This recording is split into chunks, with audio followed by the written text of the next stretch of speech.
bien ami en hébreu. C'est aussi le titre d'un livre de 4 chapitres de l'Ancien Testament qui prend le nom d'une jeune femme de loyauté exemplaire, remplie d'amour et de bonté, d'obéissance et de sagesse, de courage et d'humilité. À travers son histoire, Dieu nous raconte comment il agit même dans les plus simples détails et comment, même à travers les personnes les plus humbles, il fait de grands miracles. Asseyez-vous confortablement et prêtez attention, car c'est son histoire que nous allons vous raconter.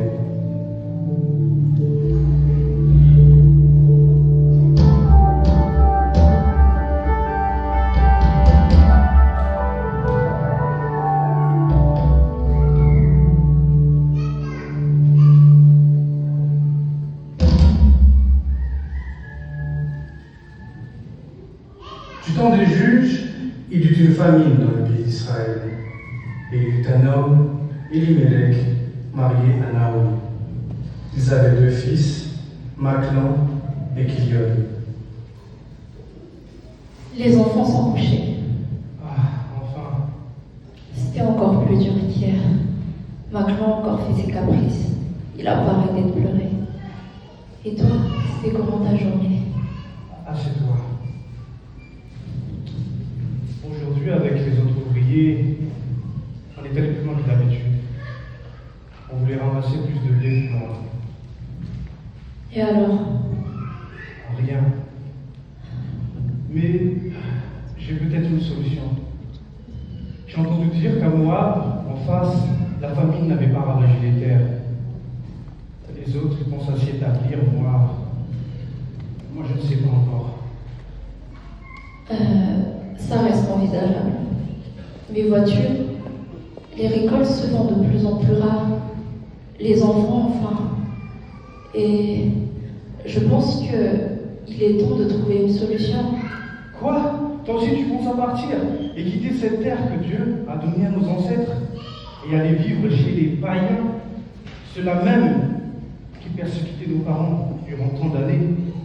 Je ne sais pas, il est peut-être temps d'agir, Elimelech. Et tu as pensé aux garçons? Comment ils vont s'épanouir dans un pays étranger? Naomi. C'est exactement à eux que je pense. Ils ne sont pas assez nourris pour grandir sainement. Elimelech, ils ont faim. Et est-ce que tu penses que c'est vraiment une bonne idée de rester? Je sais que c'est pas une décision facile. Mais pense à l'avenir de notre famille. Dieu ne va pas nous abandonner dans cette épreuve. Elimelech, accompagné de sa femme Naomi et de leurs fils Machlon et Kilion, quittèrent alors Bethléem de Juda pour Moab.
Là-bas, parcourant de Juda, les jours furent d'abord paisibles. Mais le destin frappa sans prévenir. Elimelech, mari de Naomi, le père, le protecteur, le pilier, mourut, laissant Naomi seule avec ses 2 fils, étrangères parmi les étrangers.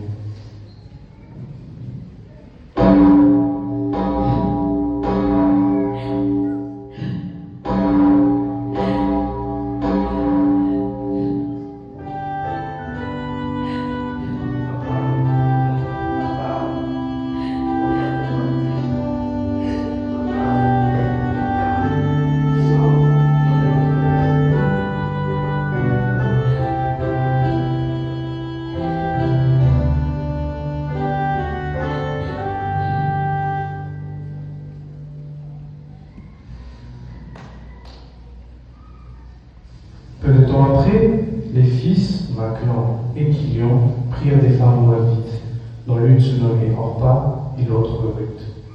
Peut-être un souffle d'espoir, peut-être un peu de vie au milieu de la mort.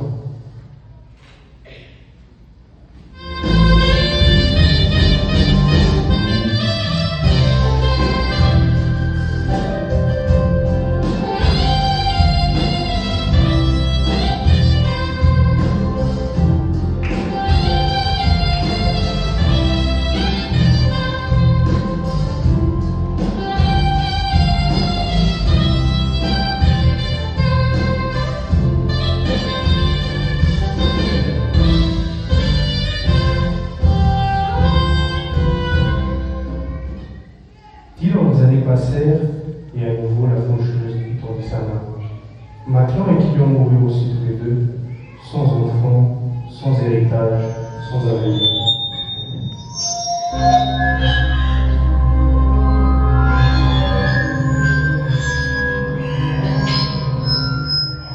Ainsi, il ne resta que les roches. 3 femmes brisées, 3 cœurs endeuillés. Il avait la mère, Orpa la résignée, ces 3 femmes se retrouvent alors privées de leur mari, Naomi, personne. Elles ne peuvent à présent compter que sur elle-même. Le bonheur avait tissé sa toile, le silence désormais. Et l'espoir semblait avoir pris comme la vue, comme les hommes.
Du temps des juges, il y eut une famine. Dans le silence de ses larmes, il y eut un homme.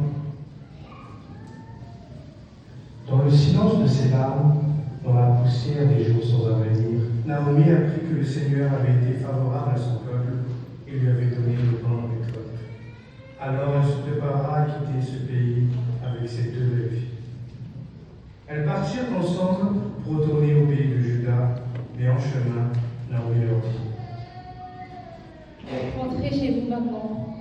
Que le Seigneur soit bon avec vous, comme vous l'avez été avec notre famille. Qu'il permette à chacune de vous de trouver le bonheur dans la maison d'un mari.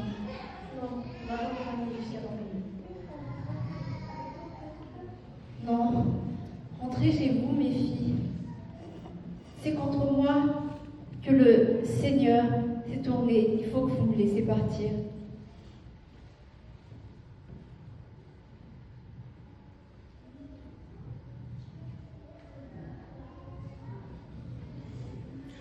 En effet, à l'époque, la sécurité des femmes dépendait largement des hommes de leur famille. Les femmes n'avaient pas d'héritage direct, ni de revenus indépendants. Être mariée signifiait avoir un toit, de la nourriture et une sécurité. Avoir des fils est essentiel pour perpétuer le nom de la famille, gérer les terres et assurer la mémoire des ancêtres. C'était une question de dignité familiale et de survie sociale. Je sais que c'est dur, les filles, mais c'est la vie. Vous devez me laisser partir.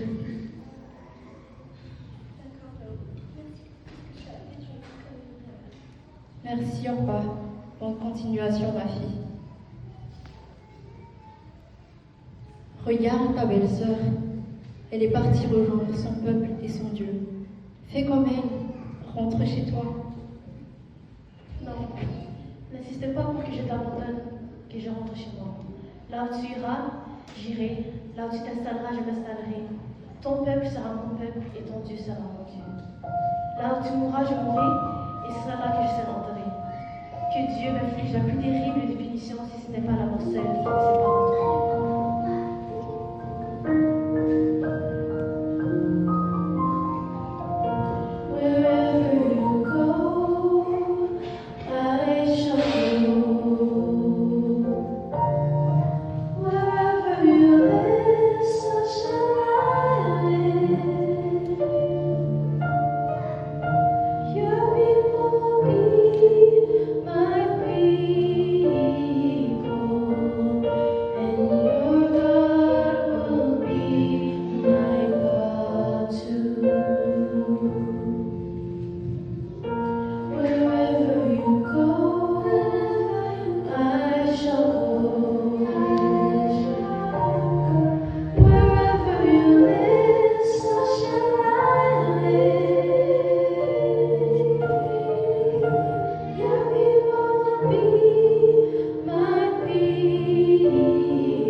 Quand Naomi vit que Ruth était résolue à l'accompagner, elle cessa d'insister, et elles allèrent ensemble jusqu'à Bethléem.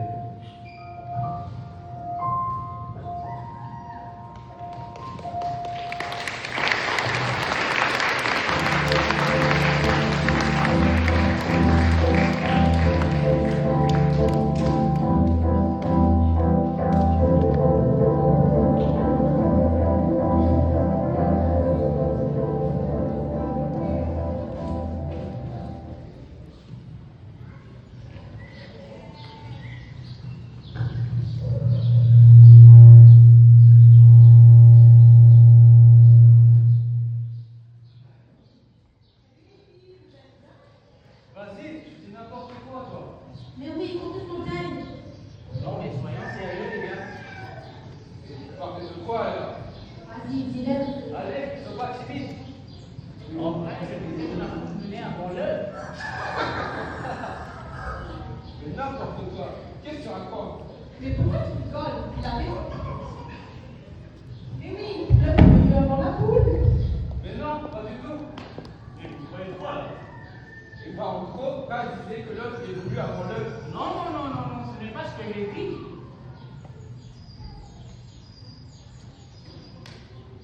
Et attendez, tu vas dormir là-bas? Mais oui, c'est elle. Naomi l'heureuse. Naomi, tu nous as manqué. Ne m'appelez plus Naomi l'heureuse. Appelez-moi Mara, Mara l'affligée. Car c'est contre moi que le Seigneur s'est affligé. Je suis partie d'ici les mains pleines et je suis revenue les mains vides. Donc, ne m'appelez plus Naomi, car c'est contre moi que Dieu s'est tourné. Mais non, Naomi, ne dis pas ça. Naomi, relève-toi. Naomi, imagine ce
Elle changea de prénom comme il était coutume à l'époque lorsqu'un événement marquant eut lieu.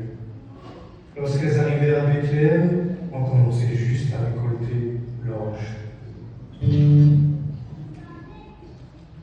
En Israël, veuve et pauvre, Naomi et Ruth n'ont ni revenu ni terre. Elles reviennent au pays sans rien. Naomi est âgée et Ruth est une étrangère sans statut. Elles ne peuvent ni travailler ni prétendre à un héritage. La seule source espérée de nourriture est donc le glanage. Laisse-moi aller dans un champ, ramasser les épis que les moissonneurs laissent derrière eux. Je trouverai sûrement un propriétaire assez bienveillant pour me le permettre.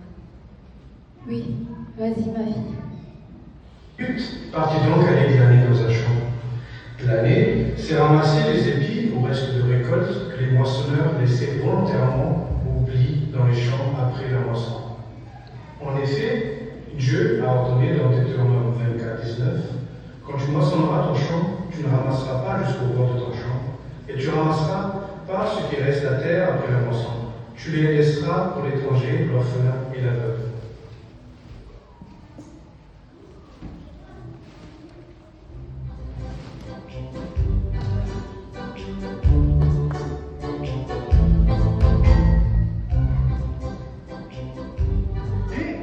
C'est Monsieur Boaz, il est de retour. Ça va? Que le Seigneur soit avec vous. Que Dieu te bénisse. Comment s'est passé votre voyage, monsieur? Ça s'est très bien passé. Merci de demander, frère. Et la récolte alors? Est-ce que ça s'est bien déroulé durant mon absence? C'est ça, oui. La terre commence à produire. Ah oui, regardez, autour de vous. Attendez, mais qui est cette jeune femme là-bas?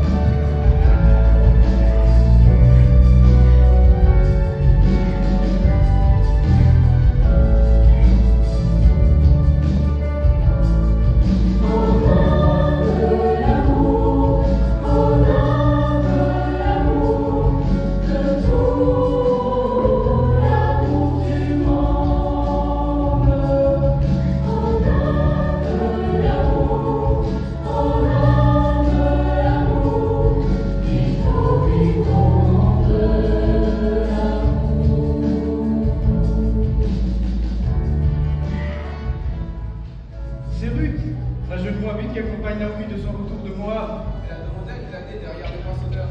Oui, elle est là depuis ce matin et c'est à peine celle sur le projet. Bonjour, tu es bien Ruth, c'est ça? Bonjour, oui, c'est moi. Écoute Ruth, écoute mon conseil. Ne va pas glaner dans un autre champ. Reste ici et travaille avec mes autres servants. Observe bien là où le champ est moissonné et suis les femmes qui glanent. Sache que j'ai déjà obtenu à mes serviteurs de te laisser tranquille.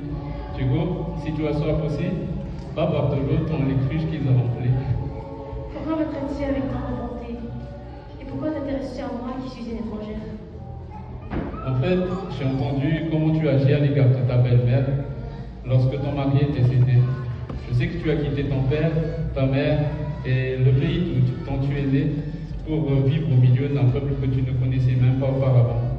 Je souhaite vraiment que le Seigneur te récompense pour tout cela. Oui, que le Seigneur, le Dieu d'Israël, te récompense abondamment, car c'est sous sa protection que tu es venu te placer. Tu es si bienveillant envers moi. Tu m'adresses si amicalement, moi qui ne suis même pas l'égal d'un des salons. Le temps passe vite, n'est-ce pas, Ruth? Il est temps de manger maintenant. Est-ce que tu pourrais manger avec nous? On a du pain et de la vinaigrette au menu aujourd'hui. Allez, viens.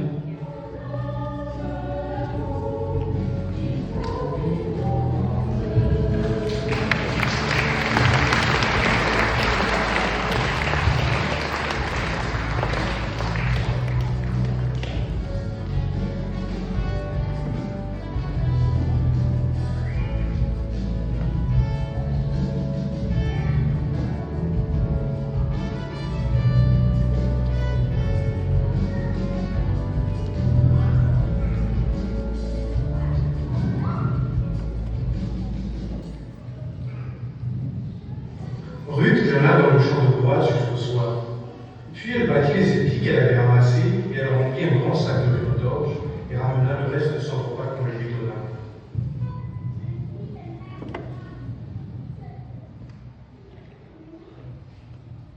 Où as-tu glané tout cela, ma fille?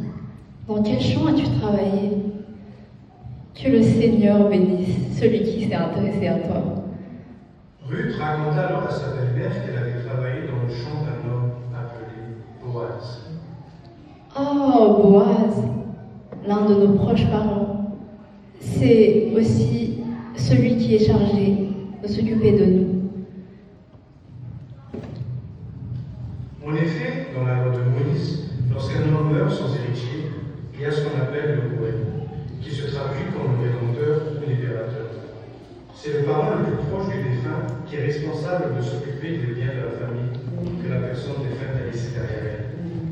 Il peut exercer son droit de rachat, comme racheter une terre laissée sans héritier pour qu'elle reste dans le plan familial, ou exercer la loi du légat et se marier avec la veuve pour assurer une descendance et ainsi préserver la dignité des femmes. Cela permet d'offrir à la veuve une sécurité sociale et familiale.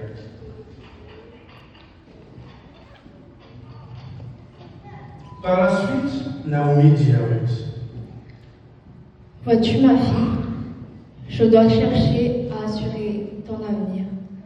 Tu vois ce Boaz, celui qui t'a laissé travailler avec ses servantes. Il va battre son orge ce soir. Et donc, je t'ai fait une petite liste de ce que tu dois faire par la suite.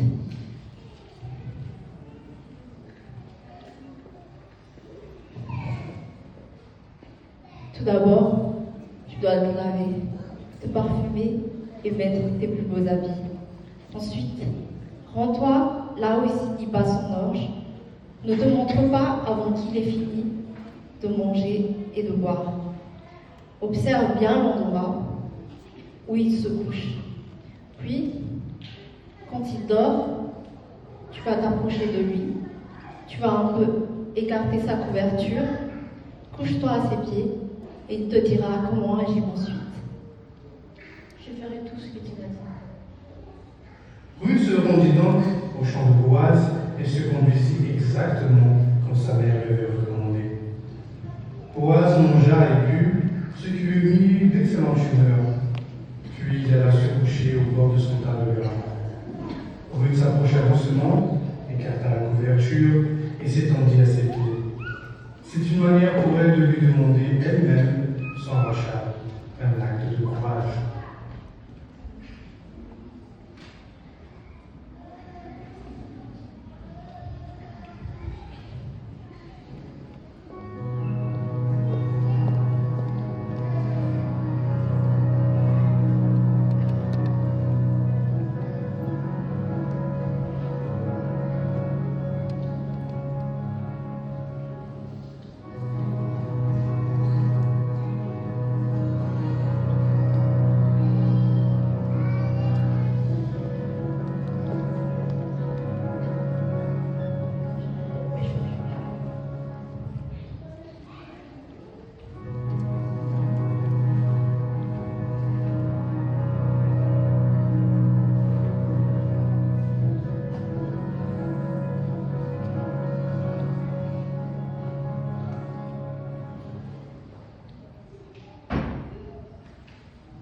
Qui est là? C'est moi, Ruth. Je voulais te demander si tu voulais me prendre sous ta protection, car en tant que proche parent, tu portes envers moi cette responsabilité. Oh oui, tu m'as fait une de ces œuvres. Que le Seigneur te bénisse.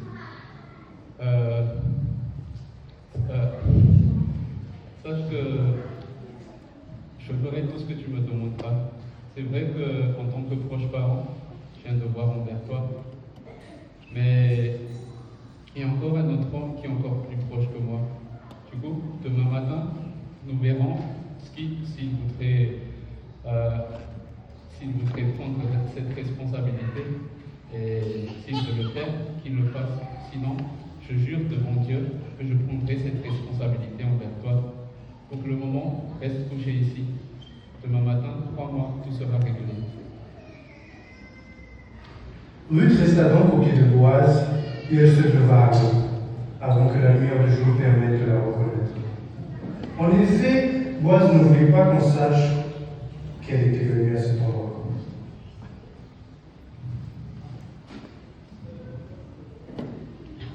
Ruth, prends cette mesure torche.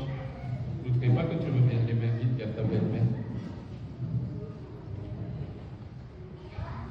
Ensuite, il retourna au village et Ruth rejoignit sa belle-mère. Ensuite, il retourna au village et Ruth rejoignit sa belle-mère.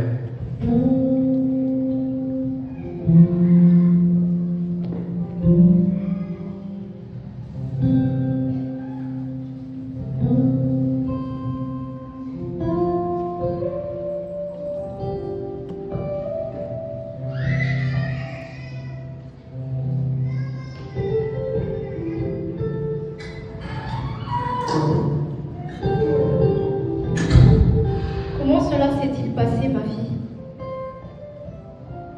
Ruth lui raconta alors tout ce que Boaz avait fait pour elle. Il m'a même donné 6 mesures d'orge en disant que je ne devais pas venir chez moi avec mes frères. Oh, attends calmement ici. Boaz ne va pas lâcher l'affaire. Il agira dès aujourd'hui.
Hé mon frère, Monsieur Boaz, c'est toi que j'attendais. Tu peux t'asseoir ici s'il te plaît? On va discuter un peu. Boaz demanda alors à 10 des anciens de la localité de s'installer avec eux.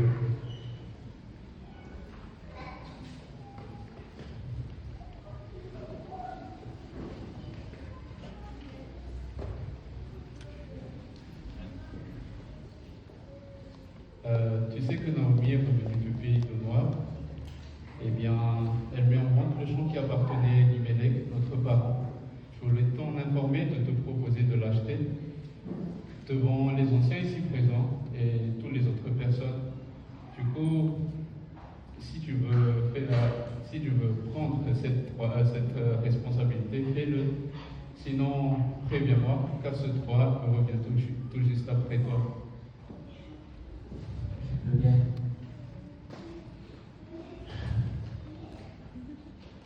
Sache que si tu achètes le champ à Noémie, tu devrais aussi prendre Ruth la Moabite, veuve de Maclan, comme épouse, afin que la propriété du champ reste dans la famille du défunt. Dans ces conditions, je préfère abandonner, protéger ma propre bien. Écoute, Boaz, est-ce que tu peux prendre mon droit d'achat? Oui, j'accepte, je le prends. Autrefois en Israël, quand des gens achetaient des biens ou échangeaient un droit de propriété, l'une des personnes ôtait sa sandale et la donnait à l'autre pour construire le marché. Ce geste prouvait que l'affaire était réglée. Vous êtes tous témoins ici aujourd'hui que je prends à Naomi tout ce qui appartenait à Elimelech et à ses fils. En même temps, je prends aussi Ruth, la Moabite, veuve de Maclan, comme épouse, afin que la propriété du champ reste dans la famille du défunt, et elle aura aussi des descendants pour perpétuer son nom. Oui, nous en sommes témoins. Que le Seigneur bénisse la femme qui entre dans ta maison, qu'elle soit semblable à Rachel et à Léa, qui ont donné naissance au peuple d'Israël. Que ta richesse soit grande dans le clan d'Ephrata, et ton nom célèbre dans tout Bethléem. Que le Seigneur t'accorde de nombreux enfants par cette jeune femme, et qu'ainsi ta famille soit semblable à celle de Thérèse, le fils de Juda et de Tamar.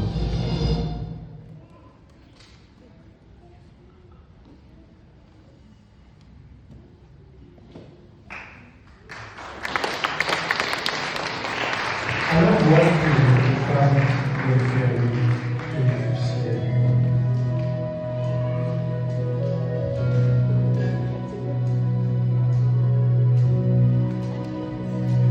C'est tellement simple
Stop you, there's no need to hide. If God's for us, who can stand against us? I'm gonna run, I'm gonna run, I'm gonna run. It's time to celebrate, we're on the winning side. It's time to stand up, no one left behind. The doors are lighter, lift Jesus higher. I'm gonna shout, I'm gonna shout, I'm gonna shout.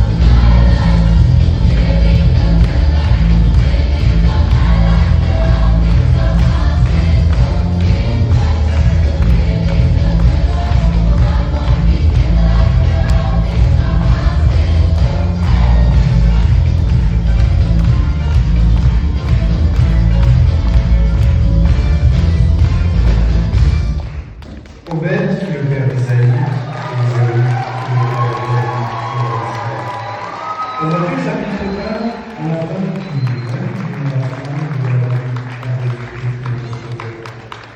qu'il y a une génération après David, Marie enfanta Jésus-Christ, le Messie, notre Seigneur. L'histoire de Ruth nous rappelle qu'au nom de Jésus, aime ton prochain comme toi-même, cela malgré leur situation financière ou leur origine. On nous rappelle aussi de nous soutenir les uns les autres face aux épreuves les plus difficiles de la vie.